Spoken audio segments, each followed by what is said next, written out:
You've got to knock points off for that. Trent got injured at the weekend. Van Dijk's suspended and Canate's already injured. We're already stretched. Fabinho, I thought, was getting it back a bit. He's not as good as Van Dijk. He's not as good as Gomez, but he's also not as good as Diaz. Good job I never read that out, isn't it? Hello and welcome to this week's bonus show from us at the Late Challenge in conjunction with This Is Anfield. We are talking about transfers this week, and more to the point, how the transfer window went for Liverpool, the one just gone. We're going to rate the transfer window and let us know in the comments what you thought of the transfer window. We have to say at the top of this show that we are recording on the Monday post Aston Villa at home. And at this stage, Mo Salah is a Liverpool player. But there are a few more days to sweat over his future with the Saudi transfer window still open until later this week. But let's put that aside and let's concentrate on what we do know. So Liverpool transfers in the latest window. Alexis McAllister from Brighton, £35 million. Dominic Szoboszlai from Leipzig, £60 million. Endo from Stuttgart, £16 million. And Gravenberch from Bayern Munich, £38.5 million. They are the ins. Out, obviously, we had Fabinho, £40 million. Henderson, £12 million. Other big ones, Milner leaving on a free, going to Brighton. Keita, Werder Bremen, free. Firmino out to Saudi as well on a free. And Alex Oxlade-Chamberlain, really struggling for my words here. He's ended up at Besiktas. There were a few others as well, and there's a load of loans gone on as well. Perhaps the biggest ones there, Carvalho to Leipzig under slightly strange circumstances, and Nat Phillips, who's gone up to Celtic. Calvin Ramsey as well, the right back's gone to Preston. We probably have to mention as well, I think, Kopi, the ones that got away. You know, if you're rating the window, it's not just about the ones we got in and the ones we let go and where we feel we're at now. Mm-hmm. It's these ones that got away too. So, you know, it felt like there was a long pursuit, obviously, of Jude Bellingham. He ended up going for 87 million plus 21 million in add-ons to Real Madrid. He's said to be on about £230,000 a week. And he's still popping up and doing our heads in about what we could have had. He was in Trent's Insta comments post-Villa saying serious player to Trent. Caicedo as well, of course, 21 years old. Chelsea ended up paying 150 million for him. They got him on an 8-year contract with the option of a further 12 months. They paid £100 million up front. And it will eventually go up to the big figure. And he's on about £150,000 a week. You put 150 million a week. I was like, fucking hell. Good job I never read that out, isn't it? And then, you know, there's the whole suggestion around that particular bid from Liverpool that it was PR, which I still don't get, to be honest with you, but we'll maybe get into that. The worst PR stunt of all time. Yeah, like something where it's really made everyone look at Liverpool in a really negative light. It had a knock-on effect of seemingly blowing the Lavia bid out of the water as well, and meaning we couldn't get him. He's 19. He's ended up at Chelsea as well. They've paid around 58 million for him. He's on 100,000 a week, 7-year contract there. And then, of course, there is the aspect, and I think this is the big one which is going to affect the marks. Paul Joyce, who's obviously a trusted journalist who covers Liverpool, did say in one of his pieces in the summer, Klopp would ideally like to sign a defender. Then we had comments from Klopp himself saying we sort of got to have a bit of luck with injuries, which no one wants to hear that. In an ideal world, we have 6, 7, 8 centre-halves and are covered for absolutely everything. No, we need to be lucky with injuries. That's no doubt about it. I have no doubt about the quality of the boys we have. But he said it anyway. And of course, there was Levi Colwill at Chelsea, who the reports of multiple approaches for him. He eventually signed a new 6-year deal with the option for another year at Chelsea, who also turned down 30 million from Brighton for him.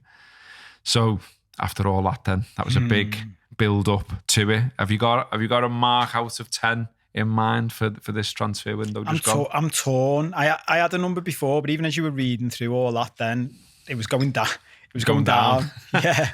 Because, let's start with the positives. So, players in. I was just looking at that list.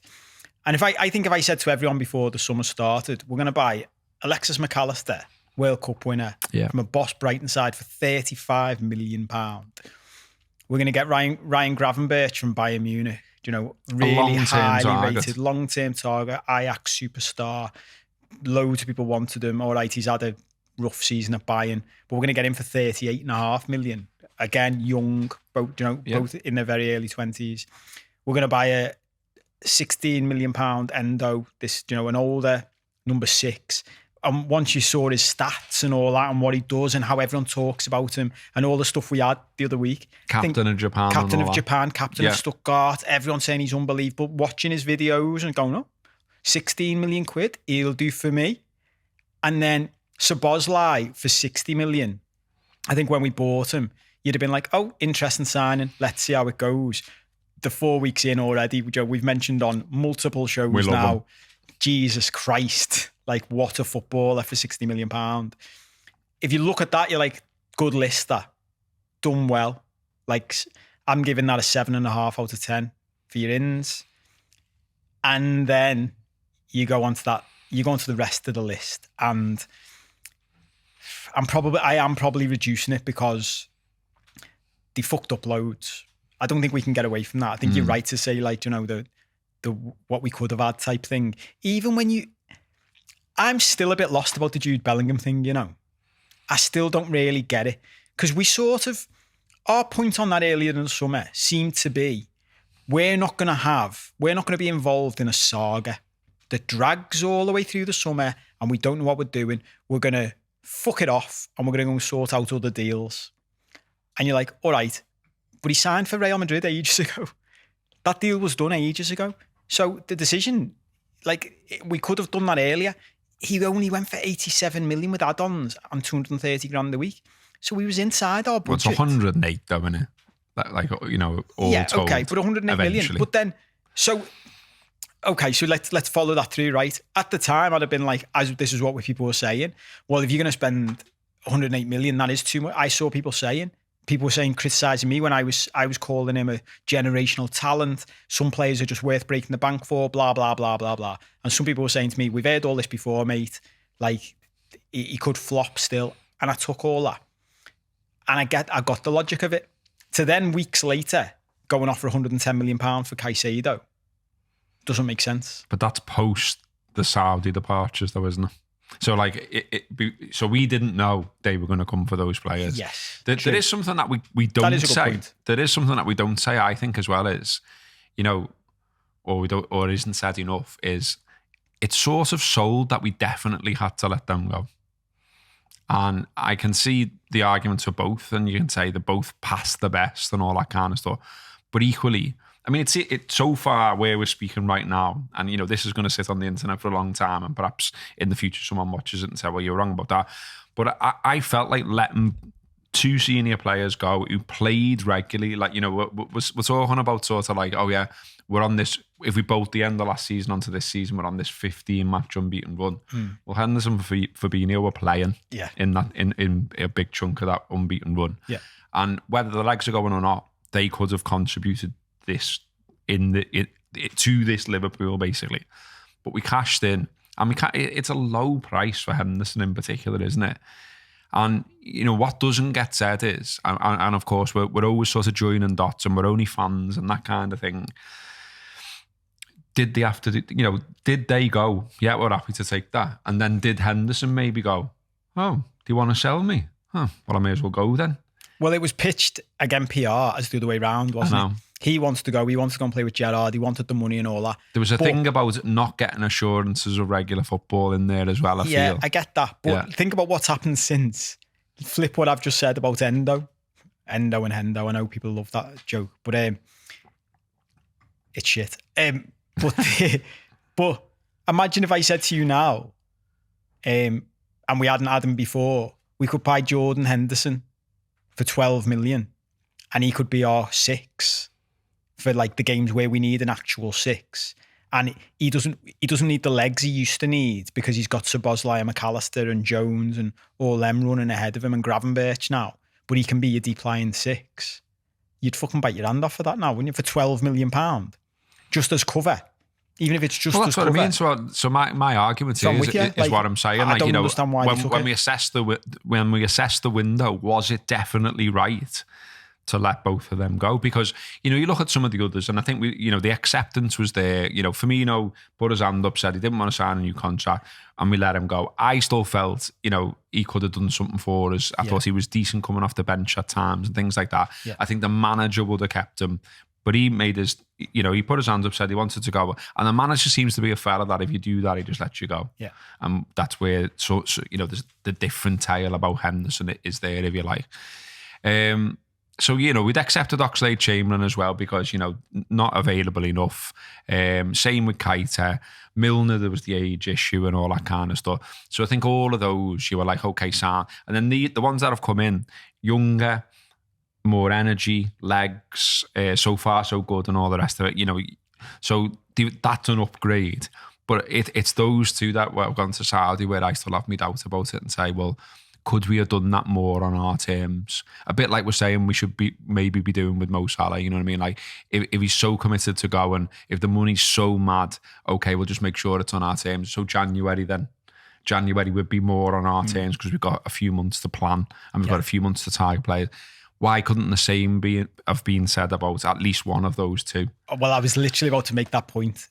It's at one of them. And debate all you want which one, right? For me, to be offered 40 million for Fabinho with what happened last Getting year, your money back I think, on him. Yeah. I think, you know, just take your fucking dough, probably. When it's 12 million and it's for your captain and you haven't got anyone else lined up and you know you're going to be scrambling and you've already given up on your top midfield target, why? Do you know what that 12 million quid is? Unless there was that you know, that line that I think I can't remember where it came from, but I definitely read it. There was that line that he didn't want to accept a lesser role, you know, that the manager had said. So went the story. The manager had said, you will not be a starter because of the players we've got lined up. And like when you're seeing who we've got in, if you're imagining a reality where he's still here, he wouldn't have been. Do you know what I mean? But wouldn't he be playing as the 6 now?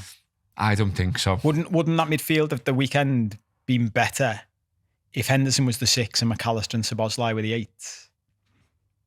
Would it? I think Henderson is still a better 6 than McAllister. The thing is, we sort of don't know now because he's got off to there. Because, you know, you think about, even on one, you know, I think it was on a late challenge show where we were talking about saying, like, you know, we were talking sort of pre all of this and we were saying he looks really determined, you know, like he's got himself in this amazing shape. Yeah. He's been, you know, he's put himself through Rocky the thing. training camps and all that. Yeah, like what would he have been like? We don't know because we never will know now. And like, you know, I'm certainly not going out seeking highlights of wherever he is now. You know, it's no mark football. It's like League One.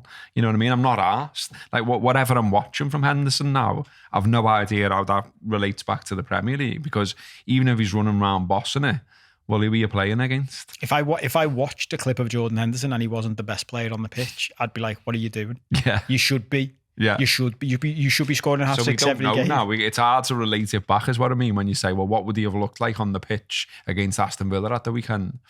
I don't really know, to be honest, because I know what he was like last season and there was times where it definitely did look like he was fading and stuff like that. And, you know, certainly that was true of Fabinho as well. And now, I don't know, we just don't know. Like Fabinho, I thought was getting it back a bit. If anything. Well, he was towards the end of the season. But this is I often make this point, and it's a good. You're raising a good point, but it's the sliding doors thing. Yeah, we always debate footy, but you never get to see the alternative world. You never get to see what would have happened. Like maybe keeping him and keeping that 12 million and not taking that 12 million quid. Maybe we'd have been like, he's shite. His legs have gone. He can't play as the 6. And we won't know, will we? The reality is we won't know because, you know, football clubs only tell people a lot of the time what they want them to know. Of course. And a lot of players respect that. Do you know what I mean? Like there's a story doing the rounds as we're speaking today about, you know, the lad at United sort of coming out and saying, well, the manager said this about me training, Sancho, yeah. The manager said this about me training, it's not true, and I'm not having someone lying. And everyone's gone, whoa, a player's saying something back against a line being generated back. It's just not done, is it? No. And they tend to just save these stories for when they've hung the boots up and they write a book, and it's like, what really happened is Klopp took me into this room and said, they've offered 12 million, and I've gone, after everything I've give to you, you're taking 12 million. Oh, well, I'll go then. Yeah. Do you know what I mean? But we won't know, will we? We can only ever speculate.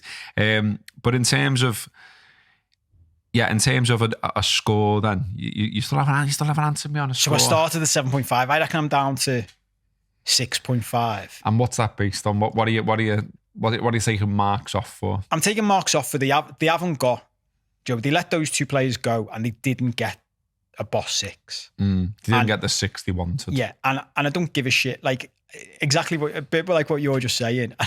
I used to fall for this as well. Football managers and football clubs are liars. Full stop. They have no, and I'll defend them over it. They have no, I've said this time again, they have no obligation to tell us the truth. No. They should be telling us lies in press conferences. And we've seen Jurgen Klopp tell us lies many times and been then found out later on. We know he wanted a good 6. And we know he wanted a centre-back. Yeah. And he didn't buy either. And we know, conspiracy theory aside. But it's not the one he wanted. But it's not the one he wanted. Conspiracy theory aside, we had £110 million to spend, and we didn't spend it. So I'm still pissed off that we didn't go, especially, look, we've just done the live show where I was very positive, think we have got a crack at winning the league. And if we'd have just spent the rest of that money and bought, and I was thinking about this after the weekend's game, it didn't even need to be a centre-back. Our problem in the defensive line isn't just in centre-back. Like, when you read this list out, when I looked at it before we started, we bought Calvin Ramsey as, like, you know, the protege to come up behind Trent.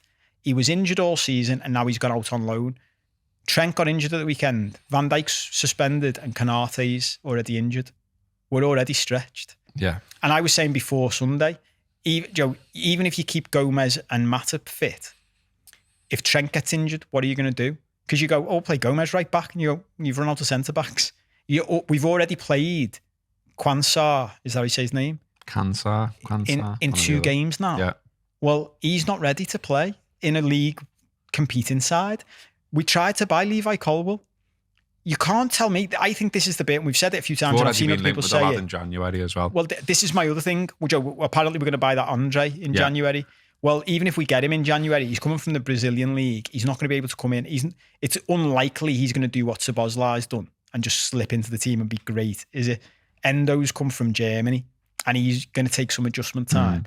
So you're already, for me, throwing away months of a season where you could have challenged. I know. And that takes the points off for me. Yeah, I'm like that, because I don't think I'm like, I'm not up nights. I'm not sort of like, standing outside Anfield with a pitchfork and all that about how it's gone. But I do feel it could have gone better. And, you've got to have a system behind the scenes. You've got to have enough targets lined up where you say, there's no way we start this season without recruiting that centre half, because there's an obvious gap there. And sort of like, there is a positivity about Liverpool, but you can see, and when the manager himself is saying, we need to be lucky with injuries, that's not a good message. It's shit. Yeah, it's just not a good message. So you've got to knock points off for that. 100% you've got to knock points off. Well, it's like, going back to the, Joe, again, a quote I mentioned on the other show, the Einstein one, Joe, the insanity is doing the same thing over and over again and expecting different results. And we've had a couple of summers now where we've basically gone, we just need to be lucky with injuries. And Joe, if you just go, sorry, Jürgen, if we just pause there, Joe, if I was in a press conference and go, can we just pause there? Who are you saying we need to be lucky with injuries with? And he's going, Alex Oxlade-Chamberlain, Naby Keita and Curtis Jones. I go, let me give you a little heads up there, Jürgen. You're not going to be lucky with injuries with them. And you go, why? You go, because they're always getting fucking injured. And it's like and that it's with the same again. Because Gomez, Konaté and Matip have got really poor injury records. Konaté's already injured. He literally said we need to be lucky with injuries, and Konaté got injured. Yeah. You're like, lads. And you've had it with Matip as well, that we know that, he's got a high ceiling, but equally, you know, he can drop off from that form-wise. We've seen that before. But also, he struggled at times to play regularly. So, like, if you end up with injuries in the back line and he's got to play, and you've got like Premier League, Europa League, Premier League, he's not going to be able to do it. Well, Klopp's bemoaned that, hasn't he? In the past, he's bemoaned that because he's like, yeah, well, that has a knock-on effect because if one player gets injured, then another player has to play more than you'd like them to. You're like, yes, mate. We already know that though, don't we? Yeah. So buy another one. So get another one. Yeah. And look, I get it when people will say, like, if this was a live show now and we were reading the comments and I had to do the screen there, people would be saying there was no one available. Yeah. I just don't buy that. No, I don't. I just find that hard to accept. And I just think, you know, it feels like at times there's a reticence around buying someone because there's like a thing like we've got to be perfect. And I think, like, you know, there's maybe a bit of a group think around perfection that is going on behind the scenes. You know, they look at Man City, they look at now Chelsea as well. And, you know, they look at possible takeovers of Man United and all that, and they're like, the only way we can compete with them, we haven't got that money. So we have to be perfect every single time. And we can't end up where we've made a mistake. But sometimes I think you've just got to, you know, roll the dice a little bit and say, yeah, but if we do get someone, like they have done that, to be fair, I think, with Endo. So you can be critical of it and you can look at the negatives of it. Or you can say, that definitely isn't who they wanted. But I'm glad they've rolled the dice and bought someone who at least plays in that position and who could be good. Yeah. And at 16 million, if he doesn't work out, it's not the end of the world. But couldn't you have done something similar to that at centre-half as well? Yeah. So, you know, like you look at someone like Klavan, not the best player in the world by any stretch. No one would ever say he was. But came in at key times, just did a job.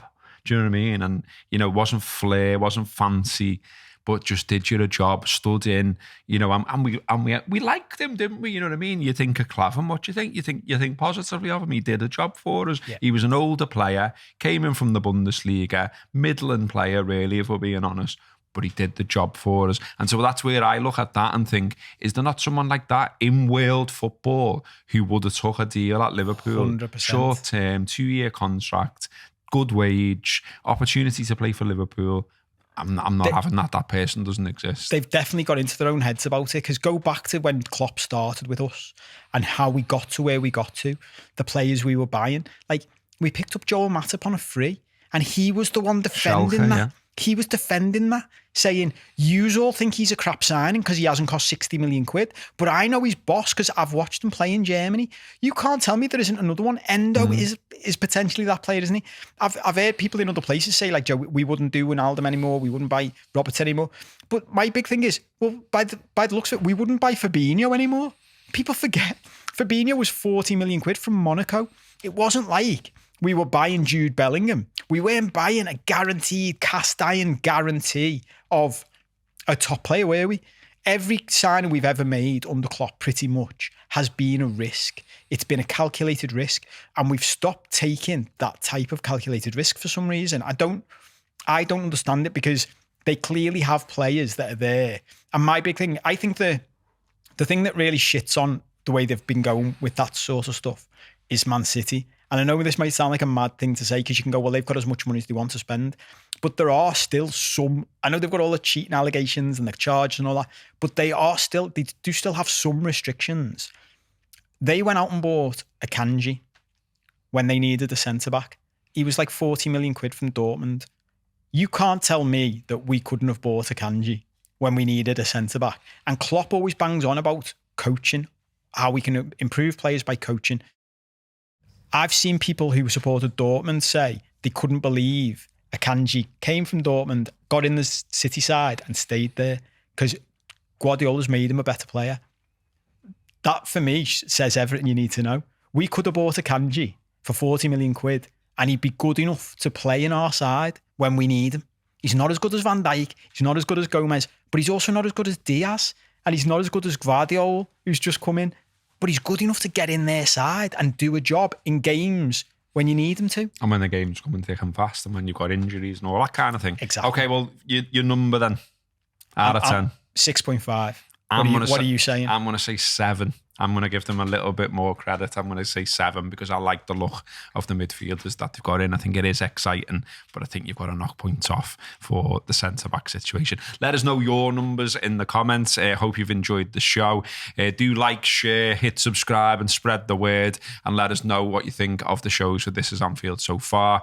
If you like us, check out our non-footy middle-aged meanderings on the Late Challenge on YouTube and wherever you get your podcast, and join us next week for more here on This Is Anfield. Up the Reds.